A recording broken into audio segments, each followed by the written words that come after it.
Now, the former head of the British Army has joined Gary Lineker and the actor Brian Cox among the celebrities and high-profile public figures who decided to sign a letter calling for the UK government to scrap its Rwanda scheme. Yes, Lord Richard Dannatt said that the government's dogged pursuit of the unpopular plan to send people seeking protection to Rwanda is astonishing and described a failure to fully support Afghans fleeing the Taliban as shameful. Well, we're delighted to say that Lord Richard Dannatt is with us now. And I suppose there's one big question that sits across all of this. We're seeing how hard it is for the government to stop the boats and even to deport people who are here illegally. Without a third country to send people to, how does it control British borders? Well, there's a whole range of ways that they can control the border if they put their mind to it. The focus on Rwanda is totally distorting the whole debate. Look at Rwanda as a country on its own.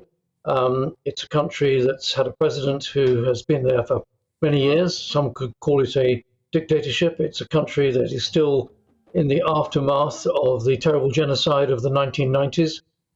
It's a country that I've visited. It's not a country I would wish to spend much more time in.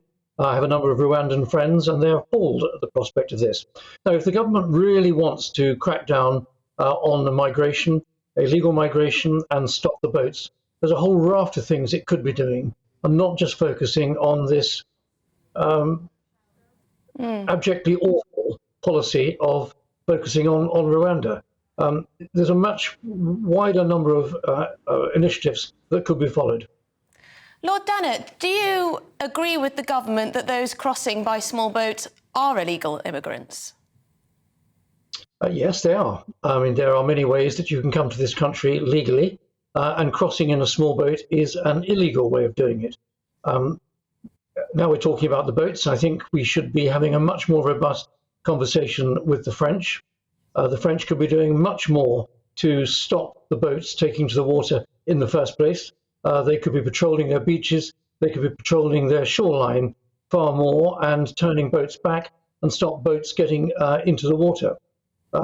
Furthermore, our own government should be increasing massively the resources that it puts into processing asylum applications, making much swifter decisions on who should stay and who should not stay. It's not to say that all immigration is bad. Of course, it's not. We know that there are many gaps in our own labour market. But deciding more quickly who should be here and who should not be here, and closing down the illegal routes, cracking down on the people smuggling gangs, this is where our government, with our European friends, should be really bearing down and not on this, frankly, unpleasant and highly dubious policy of sending what will be just a small number of people to Rwanda.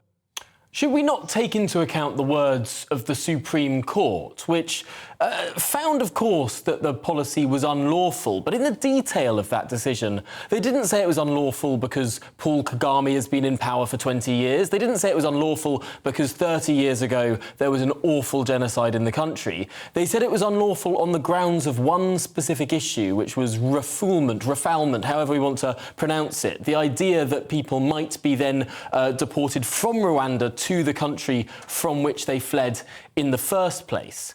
The new treaty the government has signed with Rwanda makes that illegal. Is that not addressing the Supreme Court's concerns? And therefore, does it not, to some extent, address yours? To an extent, it does. I mean, when you've got obstacles in your way, you've got problems to be solved. The government has found a way to try and get round the issue of starting their Rwanda policy. I put it back in the wider context and ask the question, is this really the best the government can do to set up a deportation scheme to a country like Rwanda? Go back to what I was saying a few minutes ago. Are there not many more ways that effort and money and resources could be put into to more legally stop the illegal migration into this country? Lord Dannatt, do you accept that we need a form of deterrent? You say Rwanda is not the country. Would there be another country, potentially, that might suit you more with your arguments? Well, just think about a robust conversation with the French government. If on one day we returned to France all those who had come across in small boats, that would ruin the business plan of the traffic smugglers at a stroke.